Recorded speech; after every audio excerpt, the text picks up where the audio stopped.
Hello everyone, this is module 2 and lecture number 6. In this lecture, we will discuss about the anchorage reinforcement bars होती हैं and bearing stresses at bends. Okay, as a topic soon. तो हम लोग इसमें discuss करेंगे. Before starting this topic, I would like to introduce to myself. First of all, myself Indresh Kumar Singh, Faculty of Civil Engineering Department, BBDN IIT Lucknow. Okay, so this is the design of concrete structures KC 601 and module 2nd lecture number 6. As you shown in topic that this is a anchorage length or development length. In the previous lectures we have discussed about the development length. Okay?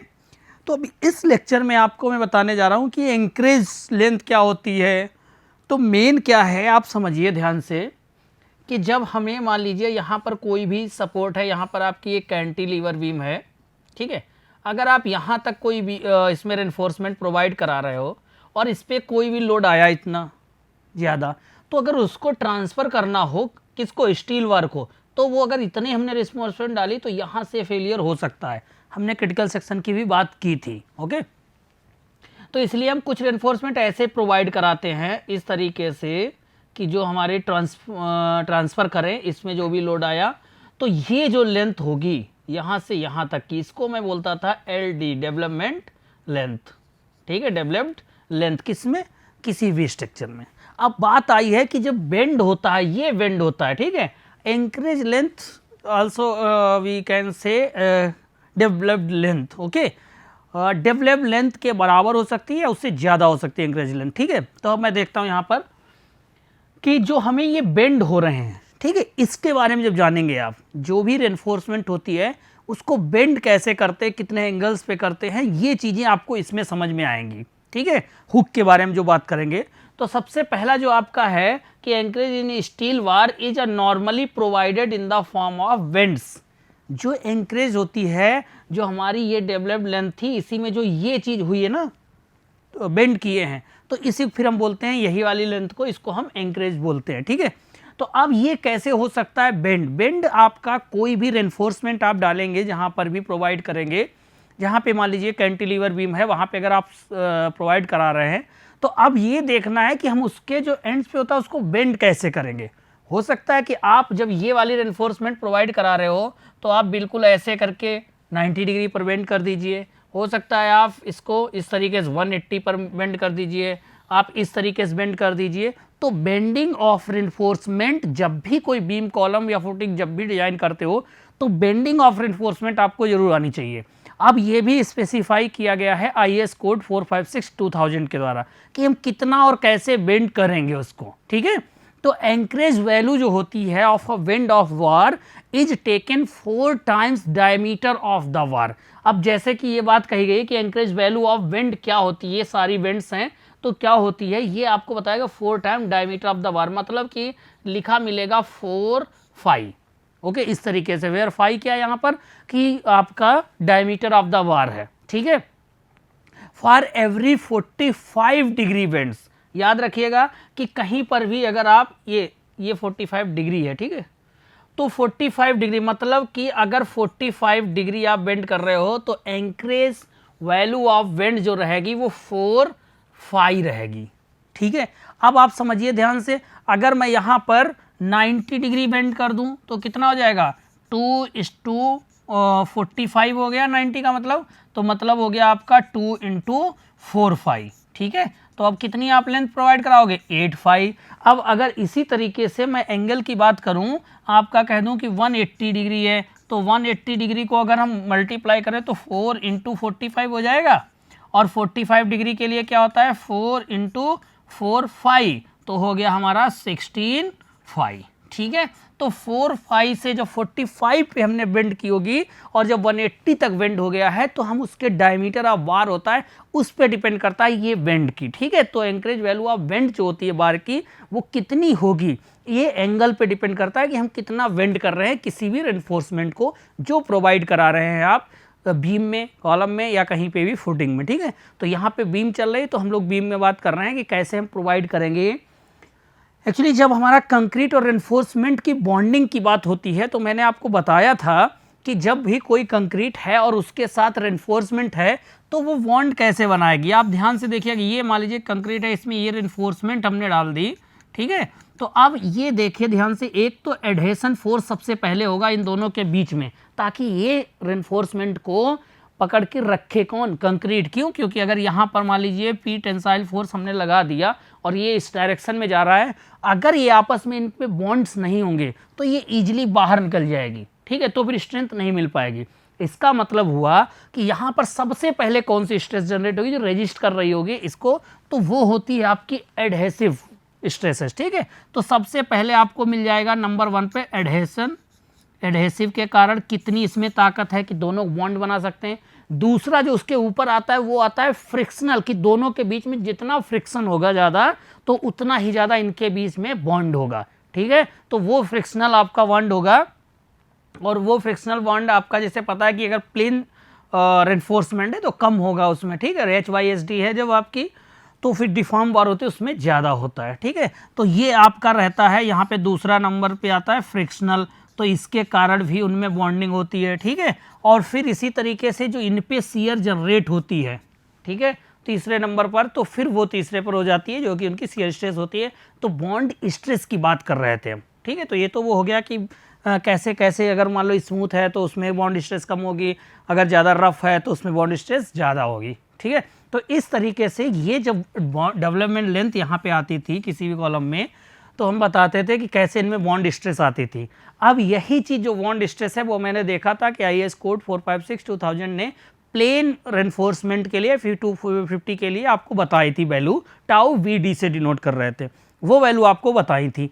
अब अगर आपको high deform wall लेनी है तो फिर क्या करोगे, जैसे FE 450 है तो आप क्या करोगे, 60% तक उसकी टाउ VD को इंक्रीज कर सकते हो जो कोड में गिवन है, ठीक है। वो सारी चीज़ें हमने बताई हैं। अब इसमें आप देख रहे हैं कि जो एंकरेज बेंड्स होती है वो एंकरेज बेंड की वैल्यू कितनी रहेगी, ठीक है। अभी मैं आपको डायग्राम में दिखा रहा हूँ कि ये वैल्यू कितनी रहेगी। तो इसके लिए कई प्रोविजंस दिए गए हैं। आपको जो सबसे इंपॉर्टेंट याद रखना है कि अगर 45 डिग्री पर बेंड किए तो उसका मतलब हुआ कितनी लेंथ तक होगा, एंकरेज वैल्यू जो बेंड होगी वो कितनी बेंड लेंथ होगी, वो 4 पाई होता है, ठीक है। अब कहाँ पर ये लेंथ होती है अभी हम आपको बता रहे हैं, ये देखो लिखा है तो 45, इसमें आपको नहीं दिख रहा है। नेक्स्ट में देखिए यहाँ पर कुछ स्टैंडर्ड हुक दिए गए हैं, ठीक है। पहले आप ये देख लीजिए कैसे कैसे हम प्रोवाइड कराते हैं जब बेंड करते हैं किसी भी रेनफोर्स बार को। तो देख उनका नाम है स्टैंडर्ड हुक्स हैं। यहाँ पर आप अगर ध्यान से देखें तो ये लगभग 180 गई और यहाँ तक गई है, ये वाली गई है, यहाँ से देखो जोड़ी गई, ये मेन वार होगी और ये इतना हुक हमारा प्रोवाइड कराएगा, ये यहाँ से इसके बाद में मेन वार जुड़ी होगी, ठीक है। ये डेवलप लेंथ में हुई होगी। यहाँ पर देखिए ये भी बिल्कुल 180 तक घूम के गई है आपका, ये कुछ अलग डिग्री 60 डिग्री पर आपको बेंड किए गए हैं, ये लेंथ यहाँ तक की दी गई है और ये इस तरीके से दिए गए हैं, ठीक है। तो अब यहाँ पर जो नीचे वैल्यू लिखी है कि वैल्यू ऑफ के किसके लिए, माइल्ड स्टील के लिए 2 और कोल्ड के लिए 4 है। तो अब ये सब क्या चीज़ें हैं पहले आप केवल शेप देख लीजिए।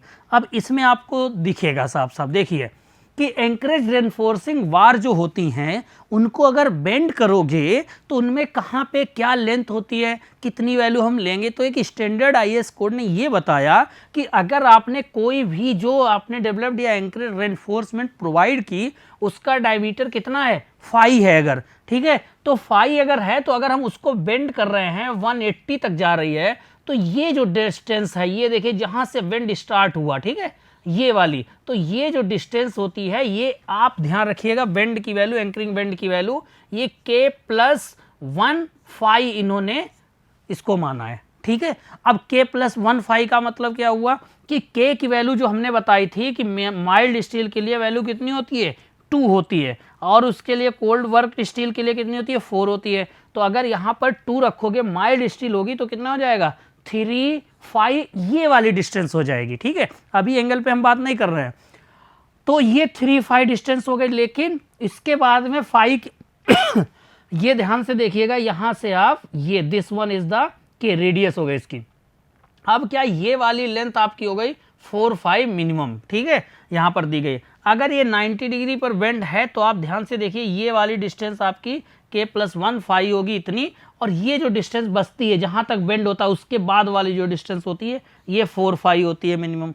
ठीक है, ये IS कोड ने बताया है आपको, समझ गए हो। स्टैंडर्ड बेंड 90 डिग्री पर होता है, जो कि यहाँ पर आपको दिया गया है इसमें कि स्टैंडर्ड बेंड कितना है 90 डिग्री पर। ठीक है, तो बेंड तो कई तरीके से हुक हम प्रोवाइड करा सकते हैं, बात ये होती है कि इनमें कौन सी डिस्टेंस कितनी है, क्या उसके प्रोविजंस दिए गए हैं। तो सारे आप IS कोड 456/2000 में दिया हुआ है, रटने की कोई जरूरत नहीं है, सब वहीं से देख देख कर आप बिल्कुल यूनिवर्सिटी एग्जाम में उनको द्वारा डिजाइन कर सकते हो बीम को। ठीक है, तो अब यहाँ पर आई होप कि आपकी ये बात समझ में आई होगी कि कैसे चीज़ें हैं। अब बात ये आई है कि कितने डिग्री के लिए क्या वैल्यू होती है, जो IS कोड ने स्टैंडर्ड वैल्यू दी है वो मैं आपको बता रहा हूँ कि अगर 45 डिग्री आपका एंगल बेंड हो रहा है तो उसके लिए जो लेंथ होती है वो आपको स्टैंडर्ड वैल्यू दी गई है, उन्होंने कहा 4 फाई के बराबर आप मानकर चलिए। ठीक है, ये साइड पे जाइएगा तो देखने को मिलेगा जैसे सिविल इंजीनियर, तो 4 फाई। अब मैं यहाँ पर देखना चाहूँ, अगर यहाँ पे 45 तो दिया नहीं गया है, 90 डिग्री दिया गया। ठीक है, तो अब ध्यान से देखिए कि अगर 90 डिग्री है तो इसको मैं लिख सकता हूँ 2 × 45। ठीक है, इतनी लेंथ टोटल डेवलप्ड लेंथ हमको प्रोवाइड करनी पड़ती है।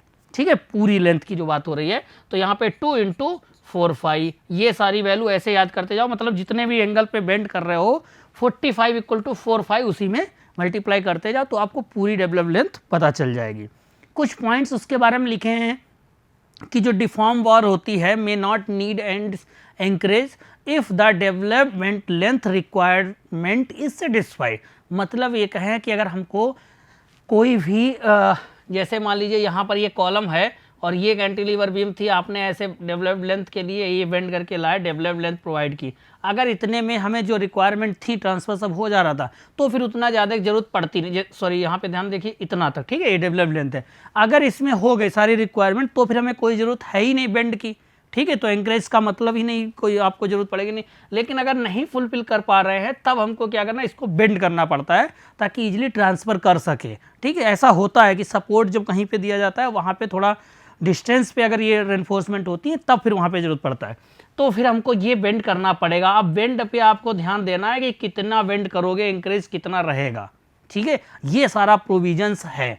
तो डिफॉर्म वार अगर आपको दी गई हैं, उनके पास इतनी स्ट्रेंथ है तो फिर आपको इसकी ज़रूरत नहीं पड़ती है। लेकिन hook should normally be provided, जितनी भी प्लेन वार्स अगर प्रोवाइड किए हैं टेंशन में तो वहाँ पे हुक्स प्रोवाइड करना ही पड़ता है। ठीक है, the anchorage value of standard shall be considered as 4 time the diameter of the bars for the each 45 degree bends subjected to a maximum value of 16 time the diameter of the bars. 16 समझ गए, 180 पर जब move करके गई होगी तब की बात कर रहे हैं, और एक 45 डिग्री बराबर 4 फाई तक इतना ले सकते हो। तो ये प्रोविजंस हैं इसके जो बता चुके हैं आपको। अगर वार इन कंप्रेशंस में है तब भी IS कोड ने हमको बताया, क्लॉज 26.22.2 में दिया गया है, उसमें भी बताया गया कि अगर वार हमारी कोई कंप्रेशन में दी गई है तब क्या चीज़ें उसमें रहती, तो वो भी पॉइंट्स उन्होंने बताए हैं कि एंकरेज लेंथ जो होती है ऑफ स्ट्रेट कंप्रेशन वार की वो equal to its development length के होती है। ठीक है, ये बात समझ आइए, कंप्रेशन जोन में अगर वार कहीं पे प्रोवाइड की है उसकी बात कर रहे हैं। तो डेवलपमेंट लेंथ जो होती है shall include the projected length of the hook. अभी इसके बाद हम बताएंगे, आप आगे बताएंगे कि प्रोजेक्टेड एरिया कौन सी कंसीडर करनी है। ठीक है, vents and straight length beyond vents it provided, ये सारी चीज़ें उसमें लिखी हैं तो उसके बारे में जानना है। देखिए वार्स अगर सीयर में है तो कैसे हम प्रोवाइड कराते हैं कि मान लीजिए एक क्रॉस सेक्शन आपका दिया गया है, ये डी हो गई आपकी टोटल डेप्थ। ठीक है, और स्मॉल डी होती है जो कि यहाँ से अगर सेंटर से प्रोवाइड कराओगे तो वहाँ पे हो जाएगी। ये इसका नॉमिनल कर्व दिया गया है, आपका एक्चुअल कवर जो होता है ये वाला है। ठीक है, तो नॉमिनल और एक्चुअल कवर हो गया। ये स्टीरप्स प्रोवाइड की गई हैं। ठीक है, और ये स्टीरअप देखिए यहाँ पे लाके ये बेंड की गई हैं इस तरीके से, तो ये होल्डिंग बार होती हैं और ये हुक बन गए हैं। ठीक है, तो अगर इसको उठा के मैं यहाँ पर बनाऊँ तो देखिए ये वाला हुक बना है कितना 45 डिग्री, और 45 डिग्री होना, और ये लेंथ हमारी कितनी हो गई है, ये 8 फाई टोटल लेंथ हुई जितनी हमने प्रोवाइड की है। ठीक है, और जितने में ये तो स्ट्रेट हो गए ना, और जितना ये वाला रहेगा तो वो फिर हमारा चाहे K+1 वाला एक आपको पता है, और या तो फिर आप इसको लग सकते हो 45 = 4 5। ठीक है, तो इस तरीके से आप प्रोवाइड करा सकते हो कि लेंथ टोटल लेंथ कितनी आएगी। अब अगर मैं बात करूं यहाँ पर देखिए कैसे मैं बेंड करता हूँ स्टीरप्स को, यहाँ पर देखिए आप ये स्टीरप गई इस तरीके से, ये 90 डिग्री पर बेंड हुई है तो कुछ इस तरीके से मिलेगी। ध्यान से देखिएगा बिल्कुल यहाँ पर नहीं शार्प टर्न हुआ है, ठीक है। तो ये जो हुआ है टर्न ऐसे इस तरीके से, तो ये कुछ आर्क ऐसी बनती है। तो इसी पे डिपेंड करती है कई प्रॉपर्टीज और उनकी वैल्यूज कुछ इफेक्ट करती हैं, तो वो वैल्यूज आप कंसीडर करेंगे बाद में। देखो हो सकता है स्टीरप्स आप इस तरीके से प्रोवाइड करा रहे हैं, ये देखिए जो हमने 3 बताई थी आपको मेनली, ये हो गई आपकी 180 पर, ठीक है, ये हो गई आपकी 90 डिग्री और ये हो गई 45 डिग्री। कैसे वेंड करते हैं हम लोग ये मैंने आपको बताया है, और जो प्रैक्टिकली आप देखते हो बीम में जाकर कहीं पर कॉलम में, तो स्टीरप्स जो प्रोवाइड कराते हैं वो इस तरीके से प्रोवाइड की जाती हैं, ठीक है। आई होप कि आपकी ये बात समझ में आ रही होगी, ठीक है। इंक्लाइंड वार्स जो होती हैं टेंशन जोन में will have to development length equal to that of wars in tension, and this length shall be measured from the end of sloping or the inclined portion of the war. Inclined war in compression zone में अगर जो होंगी have the development length equal to that of war in tension, and this length shall be measured from the mid depth of the beams, ठीक है। तो ये कुछ features हैं उसमें कि कहाँ से हमको देखनी है क्या चीज़ें होती हैं। तो जो मैंने अभी आपको बताया है वो सारी चीज़ें ये बता रहे थे कि एंकरेज लेंथ और डेवलप्ड लेंथ क्या होती है, डेवलपमेंट लेंथ उसमें क्या होती है, और बॉन्ड स्ट्रेस क्या होती है, ठीक है। तो अभी तक ये कंप्लीट हो चुका है। बात ये आ रही है कि जैसा कि आपका टॉपिक दिया गया बियरिंग स्ट्रेसेस एट बेंड्स। अब बियरिंग स्ट्रेसेस एट बेंड की बात करें तो मैंने आपको बताया है कि जब रेनफोर्समेंट आप प्रोवाइड कराते हो कहीं पर भी, अगर कैंटिलीवर टाइप का आपने बीम प्रोवाइड की, वहाँ पे हमारा जो भी बीम पे लोड आ रहा उसको अगर कॉलम में ट्रांसफ़र करना है तो हमें बीम क्या होती है, एंकर करनी पड़ती है, ठीक है। तो अगर वो हमको डेवलपमेंट लेंथ जो होती है टोटल, और वहाँ पे जो हुक्स प्रोवाइड करते हो जो बेंड करते हो, तो वो हो सकता है कि आपका इस तरीके से 90 डिग्री पर हो सकता है आपका इस तरीके से 45 डिग्री हो, ठीक है, और हो सकता है इस तरीके से आपका 180 डिग्री पर मूव करा दें, ठीक है। तो ये जो भी चीज़ें हैं, तो अब ध्यान से देखो कि अगर कोई भी बीम है, बीम का एक मैं बना रहा हूँ यहाँ पे कॉलम, ठीक है, और यहाँ पे अगर ये टेंशन जोन में कोई हमारी इन्फोर्समेंट प्रोवाइड की गई इस तरीके से, और ये डेवलपमेंट लेंथ यहाँ तक टोटल हो गई, इसको मैं डिनोट करता था LD से, और इसका फार्मूला होता था 5 सिग्मा अपान 4 टाउ VD, ठीक है। ये सब लोग एक ही फार्मूला याद रखिए, हर जगह यही पूरा यूज करना है। और यहाँ पे सिग्मा की वैल्यू क्या लिखते थे, LD equal to 0.87 FY 5 divide by 4 tau VD, और टाउ VD क्या है हमारी, बॉन्ड स्ट्रेस है। बॉन्ड स्ट्रेस मतलब कि IS कोड में दी गई है, किसके लिए, हर ग्रेड के हिसाब से दी गई है। तो जैसे आपको अगर प्लेन कंक्रीट दी गई तो उसके लिए सब दी गई हैं, लेकिन अगर कोई हमारी डिफॉर्म वार है, FE 415 है सब है, तो उसके लिए क्या करोगे आप 60% स्ट्रेंथ बढ़ा दोगे, मतलब जो वैल्यू दी गई होगी 1.6 से मल्टीप्लाई कर दोगे। तो वो इस तरीके से सॉल्व करते हैं डेवलपमेंट। अब ये डेवलपमेंट लेंथ तो मिल गई, यहाँ पर जो ये बेंड हुआ है ध्यान से देखिएगा, ये जो बेंड हुआ तो क्या होगा, इसको अगर मैं जूम करके और यहाँ पर बनाना चाहूँ तो यहाँ पर देखिएगा कुछ स्ट्रेसेस जनरेट होती हैं, ठीक है।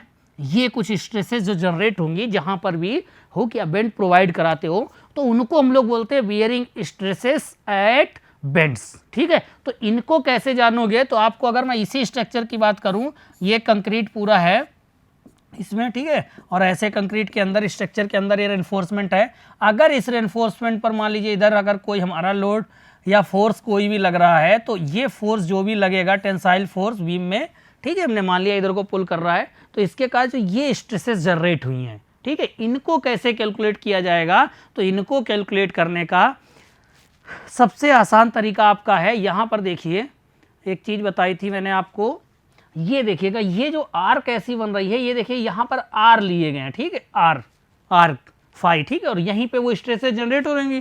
तो इसीलिए जो स्ट्रेसेस हमारी होती हैं उनका जो फार्मूला दिया गया है वियरिंग स्ट्रेस का, वो आपका ये है। वियरिंग स्ट्रेस का फार्मूला आपको दिया गया है, क्या होता है, force divide by R5, where FVT क्या है, tensile force due to the design load in a bar और ग्रुप ऑफ बार। ये टेंसाइल फोर्स जो हमने बताया था यहाँ पर जो लग रहा होगा किसी भी बार पे, ठीक है।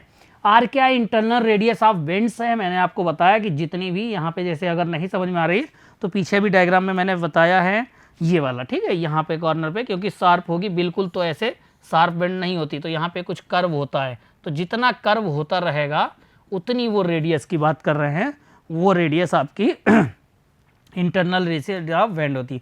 फाई क्या होती है? ये साइज ऑफ वार होती है, मतलब डायामीटर ऑफ द वार मैंने आपको बताया, और bar equivalent area in the bundled area, ठीक है, वो केवल डायमीटर होता है, अगर एक दी गई तो उसका, और अगर बंडल्ड में दिया गया तो टोटल का पूरा जो रहेगा। Okay, calculate bearing stress from this equation.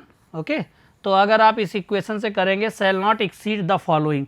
अब बात ये आई है कि अगर आप बियरिंग स्ट्रेसेस कैलकुलेट कर रहे हो, ठीक है, तो वो वैल्यू भी कितनी होनी चाहिए और किससे ज़्यादा नहीं होनी चाहिए। इससे ज़्यादा ऐसा नहीं कि बियरिंग स्ट्रेस बहुत हो गई उनके लिए डिज़ाइन करने लगो, तो ऐसा नहीं, हमको बहुत ध्यान देना पड़ता है कि बीम में अगर उससे ज़्यादा अगर हो गई तो फिर हमें कुछ और करना होगा, डेवलपमेंट लेंथ बढ़ानी पड़ेगी, एंकरिंग की और जो भी प्रॉपर्टीज है वो चेंज करना पड़ेगा, ठीक है। तो वो कितनी IS code, Indian standard code 456/2000 ने बताई है बात कि बियरिंग स्ट्रेस किससे ज़्यादा नहीं होनी चाहिए। द बेंडिंग स्ट्रेस जब हम इससे कैलकुलेट करेंगे तो वो bending stress shall not exceed the following, किससे, not greater than 1.5 FCK divide by 1 + 2 phi upon A, ठीक है। ये कोड में फॉर्मूला दिया, यहाँ से आप पूरा ये ध्यान रखिएगा कि जो भी हमारी वियरिंग स्ट्रेसेस एट बेंड्स आएंगी, जो हम निकालेंगे FBT divide by R phi फार्मूले से, और वो वैल्यूज़ जो हैं वो आपकी इससे ज़्यादा नहीं होनी चाहिए, ठीक है। तो आपके ये समझ में आ गया कि बेंड के बारे में क्या पढ़ रहे हो, बेंड कैसे करते हैं और उस पे स्ट्रेसेस क्या होती हैं, ठीक है। वहाँ पे FCK क्या था, अच्छा इस फार्मूले में FCK किसी को पता होगा, ये बात तो सबको पता होगी, ठीक है। देखिए, characteristics cube strength of concrete at the 28 days in newton पर मिनट में होता है, सबने पढ़ा है। ये कंक्रीट की स्ट्रेंथ होती है, कैरेक्टरिस्टिक्स स्ट्रेंथ होती है जब हम 28 डेज पे चेक करते हैं उसकी, ठीक है। तो ये सबको मालूम है। ये क्या है, ये सेंटर टू सेंटर डिस्टेंस है बिटवीन वार्स और group of bars perpendicular to the plane of the bends for bars adjacent to the face of the member shall be taken as cover plus size of bar, cover जितना भी हो plus वार की size जितनी हो, तो ये total हम A लेते हैं जनरली, ठीक है। ओके, तो ये आपका हो गया है जो स्ट्रेसेस हैं आपकी, ठीक है, कहाँ पे, जहाँ पे बेंड कर रहे हैं। तो जब हमें कोई भी बीम डिजाइन कर रहे हो उसमें आपने मेन रेनफोर्समेंट प्रोवाइड की, उसके साथ में आपने स्टीरप्स प्रोवाइड की जो हमें प्रोविजन के हिसाब से चाहिए था, वो स्टीरप्स हमने इंक्लाइन रखी, वर्टिकल रखी, ओके। उनके बाद में क्या हुआ कि अगर उस बीम पे कहीं पर भी हमारी फिक्स बीम है, अगर कोई मान लीजिए कैंटिलीवर टाइप की बीम है, उस पर एक एंड पे लोड लग रहा है, तो उस बीम का अगर लोड ट्रांसफ़र करना है कॉलम पे, तो वहाँ पर हम क्या करते हैं, थोड़ा डेवलपमेंट लेंथ प्रोवाइड कराते हैं, और फिर उससे भी ज़्यादा जरूरत पड़ती है तो हम वहाँ पे बेंड प्रोवाइड कराते हैं, एंकरेज बेंड प्रोवाइड कराते हैं, उनको एंकरेज बोलते हैं। तो वो हमारा उसको होल्ड करके रखता है और बड़ी ईजिली से ट्रांसफ़र भी कर देता है जो अलग स्ट्रेसेस आती हैं। तो कई तरीके की स्ट्रेसेस आपको मिली हैं, उसमें सारी स्ट्रेसेस आपने देखी, कहाँ कहाँ पे स्ट्रेसेस थी, बॉन्ड स्ट्रेस देखी है, बेंड स्ट्रेस देखी है आपने, शियर स्ट्रेसेस एट बेंड देखी हैं, उनके फार्मूले आपने देखे हैं बीम के। ये सारी चीज़ें आपको बिल्कुल पता होनी चाहिए, ठीक है। चाहे आप फील्ड पे जाइएगा वहाँ पे भी आपको पता होनी चाहिए, एज ए सिविल इंजीनियर ये चीज़ें आपको आनी चाहिए। बात हो रही है कि रेनफोर्समेंट स्प्लाइसिंग। अब बात हो रही है कि अगर मान लीजिए जैसे मार्केट में आप जानते हो कि 12 मीटर की रेनफोर्समेंट आती हैं, कस्टमाइज अगर कराओ तो और बनवा सकते हो, लेकिन 12 जनरली रहती है। अब अगर हमें कोई कॉलम बनाना है या बीम में कोई हमें उससे ज़्यादा डालनी है रेनफोर्समेंट, तो फिर हम कैसे उस रेनफोर्समेंट को जॉइंट प्रोवाइड कराएंगे, उसके लिए बात करेंगे हम रेनफोर्समेंट स्प्लाइसिंग में। तो reinforcement is needed to be jointed to make it longer by overlapping sufficient length और by the welding to develop its full design bond stresses. मतलब ये कह रहे हैं कि अगर हमको एक ये कॉलम है आपका, मान लीजिए यहाँ पर, और आपने एक यहाँ तक रेनफोर्समेंट प्रोवाइड की हैं, अब हमें और ऊपर चाहिए तो हम क्या करेंगे, यहाँ पर रेनफोर्समेंट दूसरी प्रोवाइड करेंगे। अब इनको कैसे ज्वाइन करना है, ठीक है, यहाँ पर मैं बना रहा हूँ, तो आप ऐसा तो नहीं कर सकते कि ये लो एक रेनफोर्समेंट है इतना छोड़ के इतना डाल दिया है उसमें कहीं पर बीम में, ऐसे नहीं प्रोवाइड करा सकते हो। या तो आप ऐसे कीजिए और यहीं से आप बेल्ट कर दो, ठीक है। तो हमको ये देखना है क्या हमें सफिशिएंट स्ट्रेस दे रहे हैं, ऐसा ना हो कि पता चले ये टूट जाए बेल्ट करने पर, ठीक है। तो ये नहीं, तो हम क्या कर सकते हैं, इसको ओवरलैप कर सकते हैं इस तरीके से, ठीक है, ये ओवरलैप कर सकते हैं, दो हो गई हमारी। तो ये ओवरलैप हो गई, ये किस लिए करोगे, ताकि जो हमारी बॉन्ड स्ट्रेसेस हैं वो हम प्रोवाइड करा सकें, ठीक है, वो पूरे हैं। तो ये ओवरलैपिंग जो करनी है, जो ज्वाइंट्स हमको देने हैं, इनका हमको ध्यान रखना है सफिशिएंट लेंथ पे, जो कि फुल डेवलप्ड हमें डिजाइन बॉन्ड स्ट्रेस दे सकें, ठीक है। They should be away from the section of maximum stress and be staggered, ठीक है। IS 456 आपको ये भी बताता है कि splices in flexural members should not be at section where the bending moment is more than 50% of the moment of resistance and not more than half the bar shall be spliced at the section. ये कहा गया कि आपको ये भी avoid करना है, ऐसा नहीं कहीं पे भी ज्वाइंट आप प्रोवाइड करा दो, कोशिश करो कि 50% से ज़्यादा जहाँ मोमेंट ऑफ रेजिस्टेंस हो वहाँ पे ये हमारा स्प्लाइसेस की जरूरत ना पड़े, ठीक है। तो ये ओवरलैपिंग, ये बॉन्ड की जरूरत हमको ना पड़े, वहाँ पे ज्वाइन ना करना पड़े। तो रेनफोर्समेंट स्प्लाइसेस का वही मतलब हुआ है कि कैसे कैसे हम उन रेनफोर्समेंट का जहाँ पे ज्वाइंट्स हमको देना होता है, किस तरीके से उनको कितनी डेप्थ हम कितनी लेंथ आप उसमें प्रोवाइड करा सकते हो, और कौन सी क्राइटेरिया और कैसे हम उसको कर सकते हैं, बिल्ड कर सकते हैं या क्या कर सकते हैं, ठीक है। तो वो लैब स्प्लाइसेस जितनी भी हैं उनके बारे में कुछ पॉइंट्स दिए गए, ये आप देख लीजिए। They should be use for the bar diameter up to 36 mm, इससे ज़्यादा mm की उसको हम ओवरलैप नहीं कराएंगे, 36 mm से ज़्यादा, ठीक है, कोशिश करेंगे वहाँ पे बेल्ट करा दें, ठीक है। ये सारी चीज़ें हमें दी गई हैं, कुछ पॉइंट्स आपको लिखे यहाँ पर, आप देख सकते हो इनको, ये पॉइंट्स आप देखिएगा, फिर इनको मैं और डिस्कस करूँगा, ठीक है। और स्ट्रेंथ ऑफ द वेल्ड्स होती है, अगर वेल्ड्स हमको प्रोवाइड करनी तो वहाँ पे करना, ठीक है। नेक्स्ट क्लास में हम डिस्कस करेंगे इसके बारे में और। Okay class, thank you.